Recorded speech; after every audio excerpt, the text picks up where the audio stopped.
handoff. Adrian up the middle, room to the 20, cuts to the left to the 25, and Adrian's loose. He splits the defense. 50, 40, 30. Goodbye, baby. Touchdown! We bleed purple and our bones are gold. Hear the horns coming out of our dome. Behold, we are Minnesota Vikings fans. We love when a player scores, we roar, ignite the stands. We bleed purple, and our bones are gold. We're the kings of the north, our slogan. Hello everyone, and welcome to the podcast. It's Purple, we're people. I'm Kyle, Adam is out there, you know the routine by now, hopefully. I'm here doing my thing. Yeah. I'd like to take a moment to welcome everyone to the Purple People podcast. This is episode number 53, All Day of the Dead. Ah, I like that. Yeah, I don't know why. I just like the horror movie references. I know a lot of my friends won't like them, but I think I'm going to do more general movie, TV references and all that kind of stuff. So That's cool. I always look forward to seeing what you come up with. It never ceases to amaze me. Well, now that that's out of the way, let's hear this question that we got from social media, and Kyle will handle that. Well, this one comes from Josh Larson. He wants to know, outside of Rudy, that's Kyle Rudolph, and Greg Jennings, who will have the most receptions on this team? And Adam? for this, we will start with Kyle. We're gonna start with me, huh? Yes. Well, I'm gonna sit here and go, who is gonna be the most dynamic player on the team outside of Adrian Peterson and Kyle Rudolph, naturally. I think that number 84 for this team, and no, not Randy Moss, that would be Cordell Patterson. He will very quickly work his way up the depth chart, and I think he will have a lot of receptions for this team. I think you will see his role increase heartily as the weeks go on. So I'm going to go with him. 84 is my pick. See, the guy I'm thinking about, he might even end up with more catches than Kyle Rudolph. And I'm talking about Jay Wright. Yeah? Because I think that we're going to see a lot of checkdowns to that slot. We're going to see a lot of short passes. And I think he really could develop into a really good weapon at moving the chains. He will be a sleeper player on this team. I'm actually glad that we had different answers for that one, and I'm glad that you picked him. Now that I think about it, not a lot of the Minnesota media talks about Jarius Wright, and he could, with Percy being gone, he could be poised for a breakout year here in Minnesota. Well I could really see that. I would love nothing more than for him to step up to the plate and just look fantastic out there for the Vikings. Oh, absolutely. Mm-hmm. Speaking of guys who look fantastic for the Vikings, that leads us into our first topic. Mr. Adrian Peterson. Mm-hmm. They don't get much more fantastic than him. No, they don't. Now, we have several things we want to talk about him about. That's too many abouts. But first of all, he recently has claimed to be pretty much 100%, which I'm assuming means he feels really good. Yeah. For And that he is Adrian, lifting more weights than ever. him at like 70% is like 100% for us mortals. And so him being at like 100% means he's full on in like Optimus Prime, like beast mode, ready to go. Yeah, the fact that Adrian was less than 100% through all of last year really has to kind of scratch your head, especially when the second topic we wanted to talk about with Adrian came up. And that is that he wants to rush for 2,500 yards this year. That's his goal. I love it.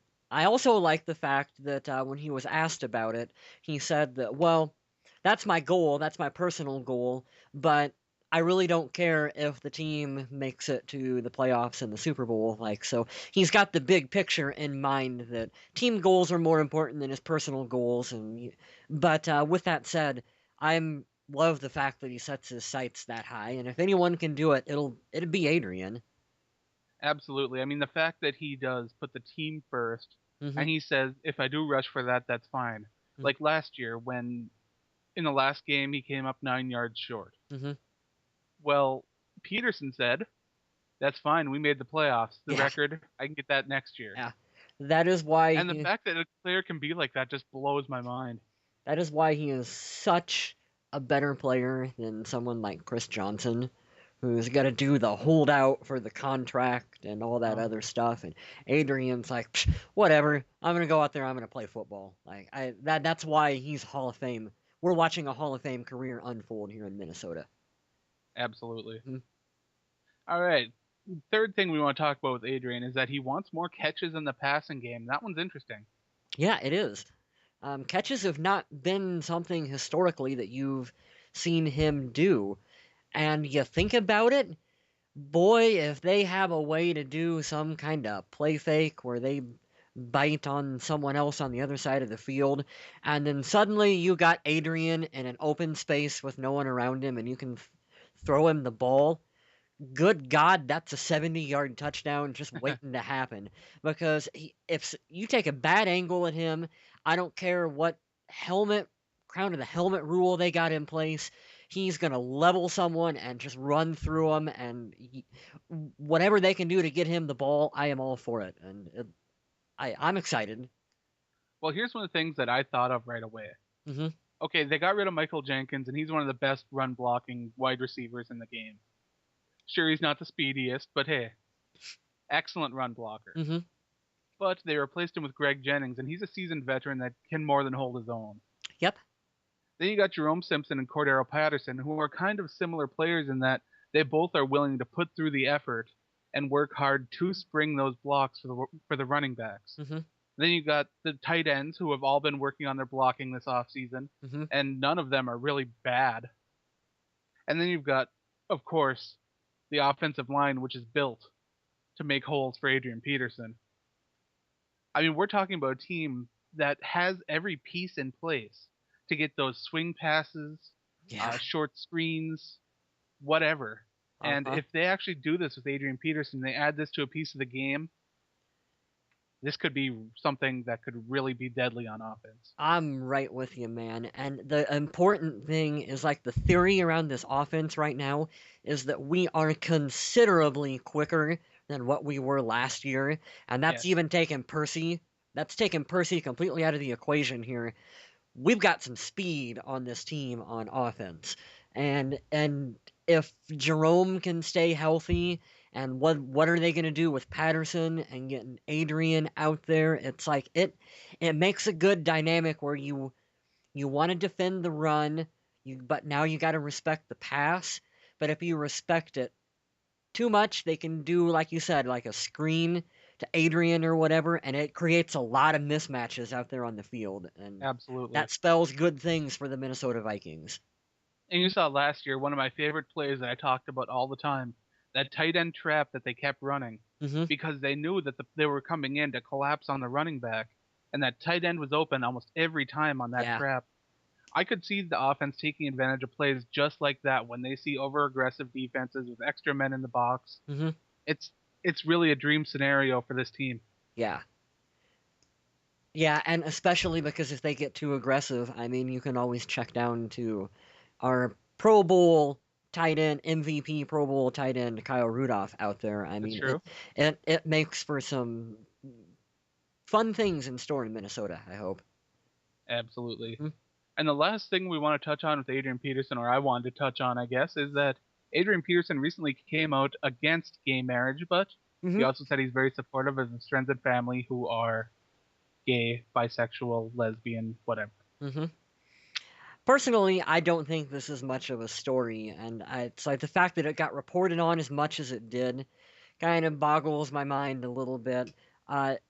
He has every right to be like, yeah, I don't support gay marriage. I think that's kind of the thing that gets lost here a little bit, is that everyone tries to be so politically correct that you forget sometimes that you can still have complete respect for someone who lives that lifestyle, but you can still say that that's against my beliefs. Like, I totally get where he's coming from.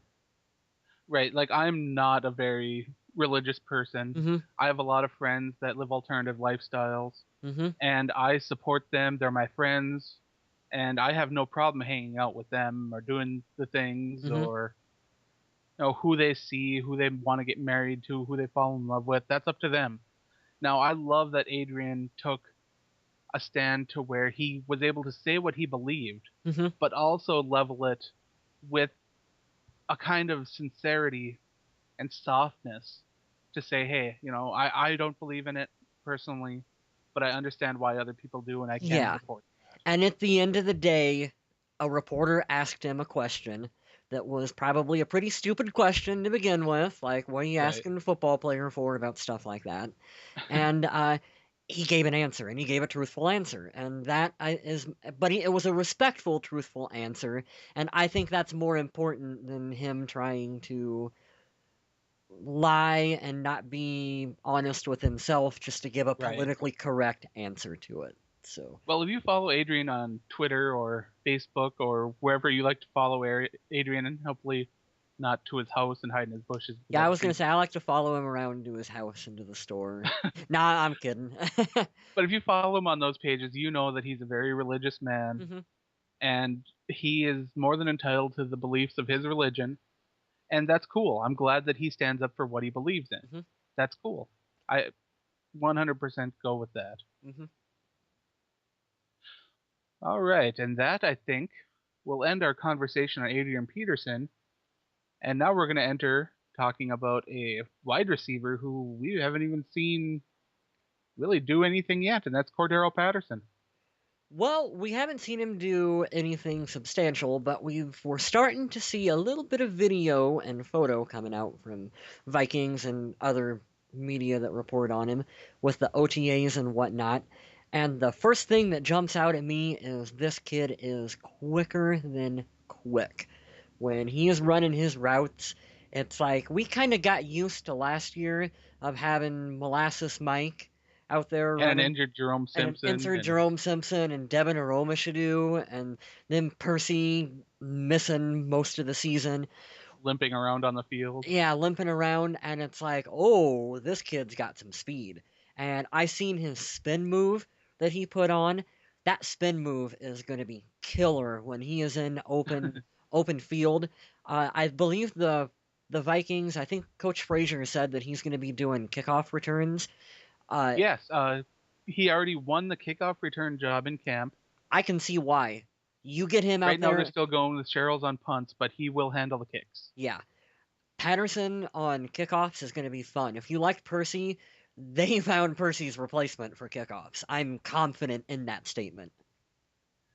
See, I haven't really had a chance to watch him work his magic with the spin moves and everything. Uh-huh. I haven't watched that video yet. Hmm. But if he's any good, if he's nearly as good as the coach and the GM and all those guys have been saying, and I've watched a couple of his highlights from college, Hmm. he is the guy to get excited about on kick returns.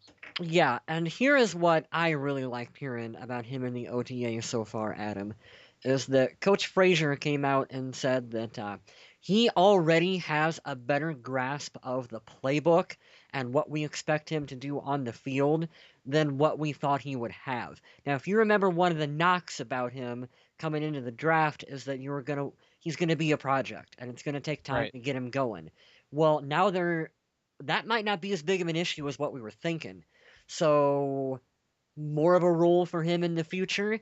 Speculation on my part, but I'm going to say that you will see him quickly climb up the depth chart as the season progresses in Minnesota. Speaking of the depth chart, right now he is penciled in behind Jerome Simpson, Hmm. and he is expected to split snaps with him. Now, Simpson's an interesting guy because he played through last year with some weird back problems Yeah, and feet problems and B leg problems problem, that never yeah. really got figured out. But what we did learn is that Simpson got a new Sealy Posturepedic bed, and now he's loving it, and his back's feeling wonderful. Well, there you go, whatever works.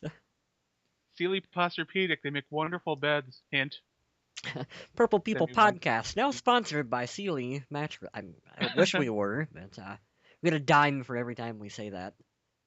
So what we got to do is we got to see how Simpson can handle this position until Well, Cordero Patterson is ready to take it over. Now, Cordero is a project.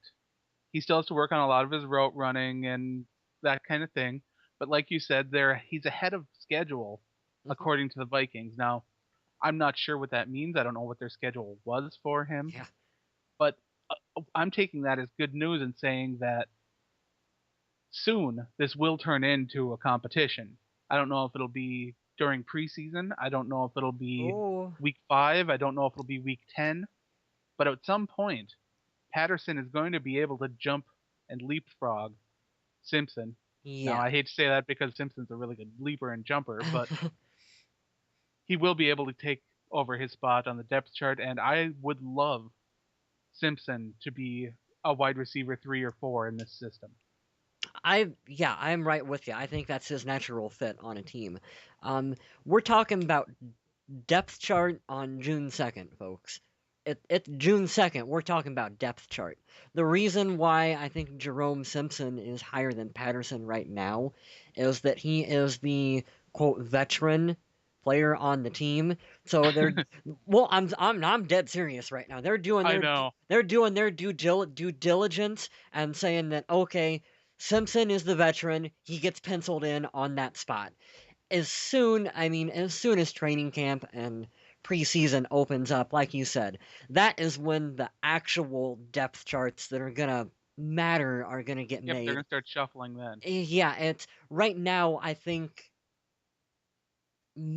I would venture to bet that most teams, you want your rookies to earn their spot on the roster, and that Absolutely. means you stick them low and you make them work their way up. Even if you know that they're better than the guys that are above them to begin with, you still want to make them earn that spot on the roster. That's what the Vikings are doing.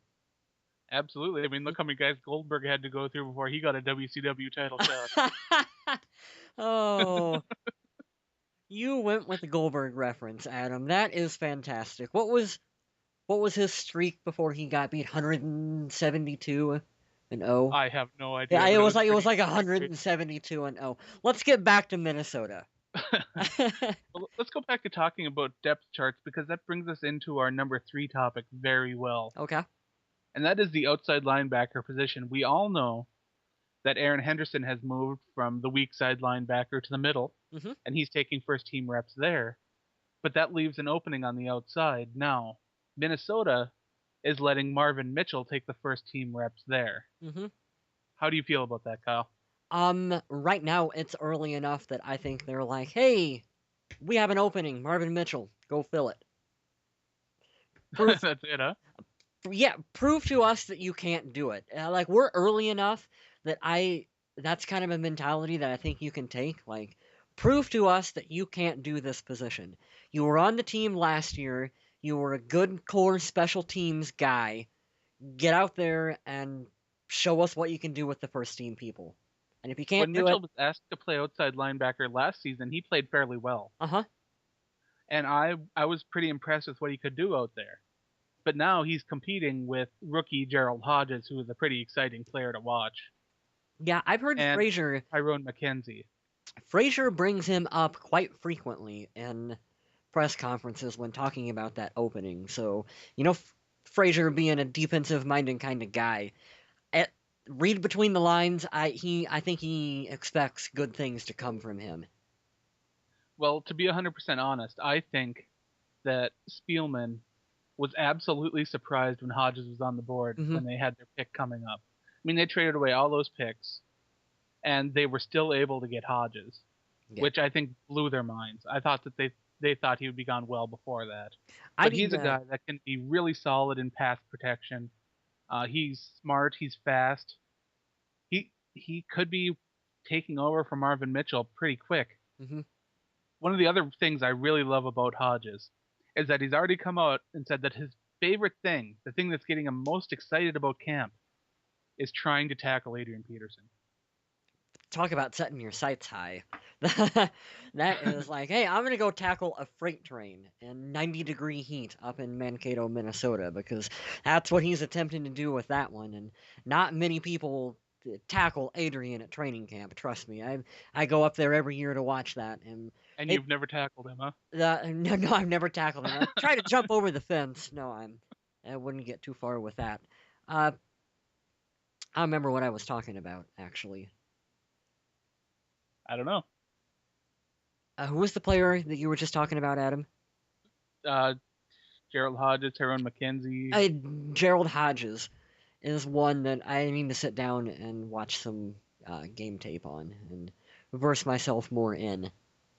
He's one of those guys that even if you pull up some of his college Yeah. tape, he's really fun to watch. Yeah, that's what I've heard, and I need to sit down and do some tape work on him.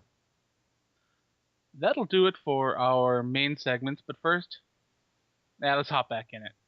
Who do we think is going to be the starting outside linebacker at the beginning of the season?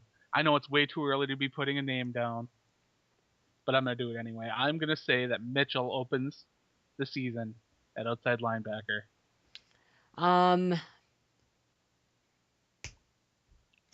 I'm just gonna agree with you, because I really Hodges don't. still has to prove that he can leapfrog him, huh? Yeah, well, not just that, but I really don't feel like I know enough about everyone at that position on the team to make an educated guess. And Gotcha. I will always admit that on the show. Like if I'm not quite 100% on something, like I'll sit down and study the players and then get a grasp on it and come back later. So right now I'm gonna leave that one with just with what you said. All right, sounds Yeah. good. Let's move into our quick hits now. Tuesday was rookie defensive tackle Sharif Floyd's birthday. Hmm. Hopefully, we'll get to see him have many more birthdays in purple as a Viking. Quick story about Sharif. I seen someone in one of the, I don't even remember where it was. I posted in so many Vikings groups, but someone was at Subway in Winter Park. And of course, Winter Park is where the Vikings headquarters is. And lo and behold, there was Sharif Floyd just chilling out eating at Subway. And so they went up, talked to him, and got some photos and stuff. And Nice. I think it's really cool how down to earth our players are. That like, what the heck, you just find them at Subway. Yeah, that is pretty cool. Yeah, and of course he's still a rookie, and not many people would probably recognize him. So No. yeah, But I bet you Adrian Peterson, he walks into a Subway and the place will probably blow up with people. yeah. I don't think Adrian probably eats out at Subway too much. The next quick hit is that the NFL draft will be held on May 8th next year. That's considerably later than this year. Mm-hmm. That'll give us more time to do more mock drafts and all fuck. that kind of stuff. It's going to be great. I love mock drafts. There comes a point where it's like this shit is just stupid.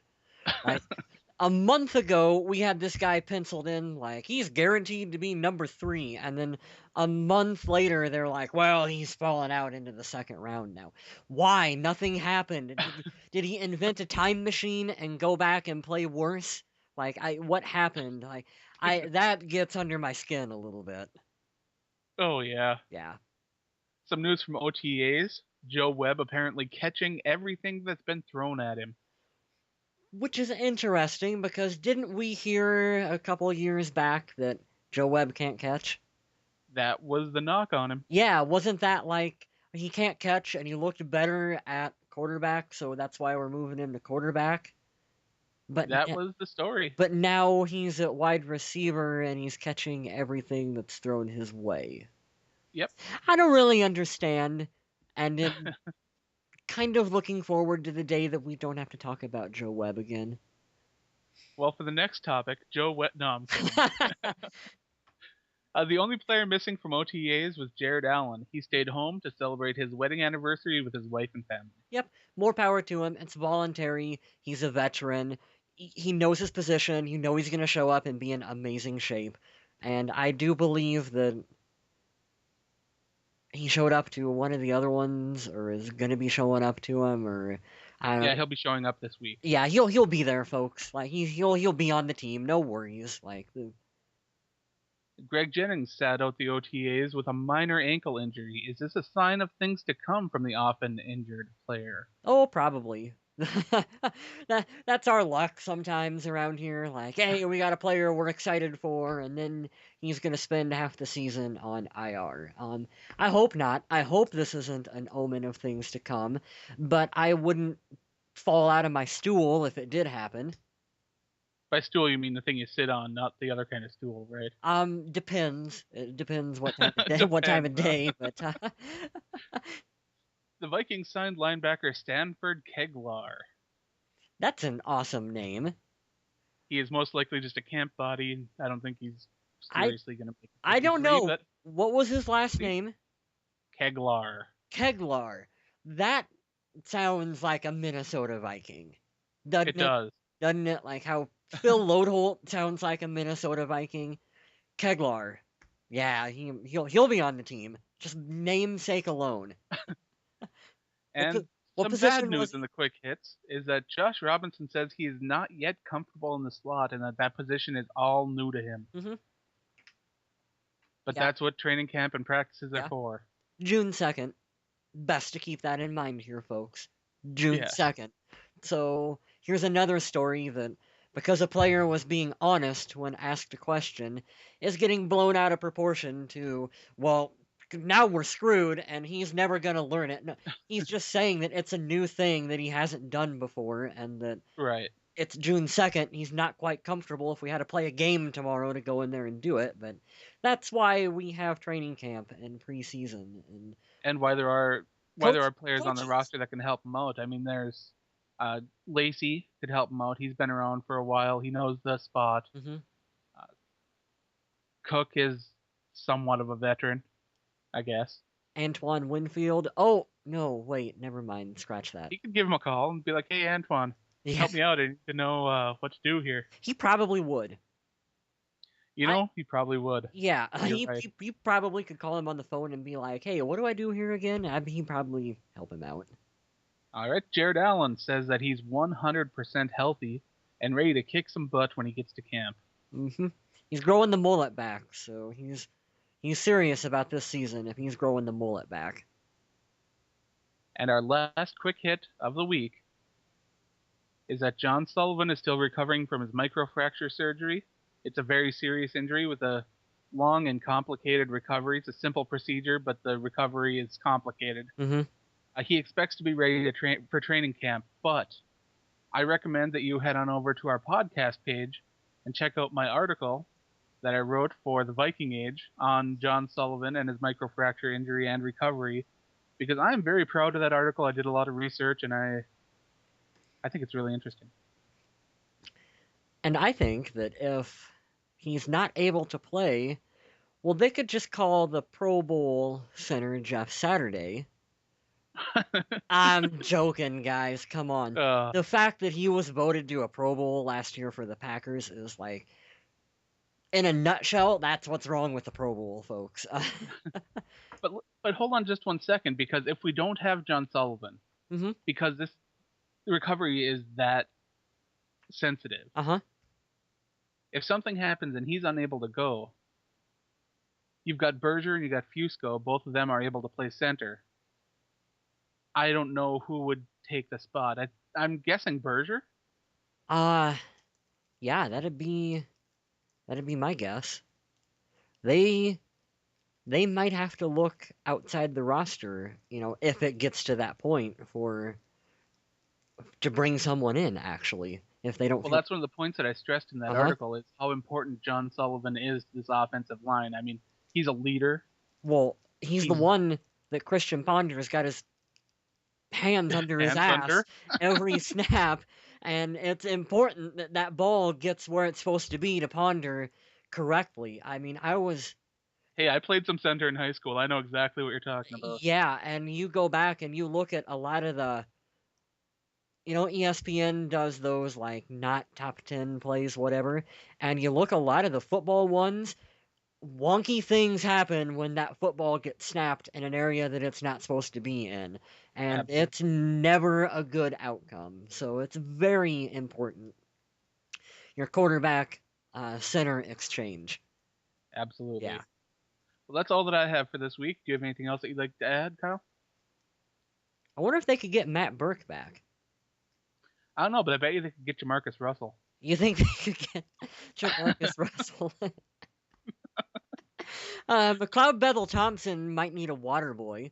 They could potentially sign Jamarcus Russell, but I don't think Jamarcus could handle the heat to get water to. Plus, you don't want him handling the drink. Yeah, you don't. On that note, I'd like to thank everyone for listening. Check us out on Facebook. We got an awesome Facebook page.